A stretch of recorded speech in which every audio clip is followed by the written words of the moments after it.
রাম রাম। তা বন্ধুরা, এই দেখো জলের ঢাল দেখতে পাচ্ছ না, এটা কিন্তু এক রাতের বৃষ্টিতে হয়েছে। এই দেখো, আর কালে কিন্তু আমরা ঠিক এই মন্দিরে এসেছিলাম প্রথমে।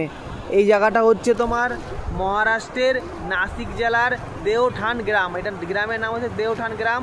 আর এই দেখো, এখানে কার্যালয় রয়েছে একটা এই মন্দিরের। তো দেখো ডুবে গেছে কতটা জল, কিন্তু দিনে মানে বাড়ছে, শুধু কমছে না, শুধু বাড়ছে। আর ঢেউ দেখো, বিশাল স্রোত জলের। তো ওই পাশে গ্রামগুলো প্রায় ডুবে গেছে ওই সাইডের। আর পেঁয়াজ চাষ করা ছিল, সব শেষ হয়ে গেছে। তো আমাকে বললো একজন। আর আমরা আছি এখন ওই মন্দিরটায়, ওই পাশে একটা মন্দির আছে, ওই মন্দিরটা আমরা এখন আছি।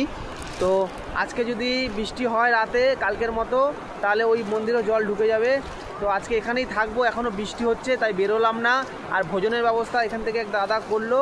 তো দাদা বললো ঠিক আছে আজকে থেকে যাও, ভোজনের ব্যবস্থা আমি বিকেলেও করে দেবো। আর পিঁপড়ে, বাবা তো বিশাল পিঁপড়ে। তো দেখা যাক কি হয় বন্ধুরা, আর সামনে কি হবে তোমাদের অবশ্যই আমি জানাবো। আর এখন দেখো সেই প্রায় বন্যা টাইপেরই হয়ে গেছে পুরো, দেখো জলে থই থই করছে। আর এটা অনেকটা মনে হয় 1 হাঁটু ওপরে জল এখানে রয়েছে, প্রায় কোমরের কাছাকাছি চলে যাবে এত জল। এই দেখো সবাই দাঁড়িয়ে আছে এখানে। এই পাশ দিয়ে রাস্তা ছিল, রাস্তা কিছু দেখা যাচ্ছে না, যেতেও কেউ পারছে না, রিস্ক পাচ্ছে না যাওয়ার জন্য। এই দেখো বাইক ফাইক সব দাঁড়িয়ে রয়েছে। আর এই সেই গ্রাম, এই দেখো। তো যাই হোক বন্ধুরা, কালকে কি হচ্ছে বা আজকে বিকেলে কি হচ্ছে তোমাদের অবশ্যই আমি আপডেট দেবো বন্ধুরা। তা তোমরা বন্ধুরা সকলে ভালো থেকো। আমি বিশ্বজিৎ, আমি করছি পায়ে হেঁটে ভারত ভ্রমণ। আমার বাড়ি পশ্চিমবাংলার নদিয়া জেলাতে। হর হর মহাদেব।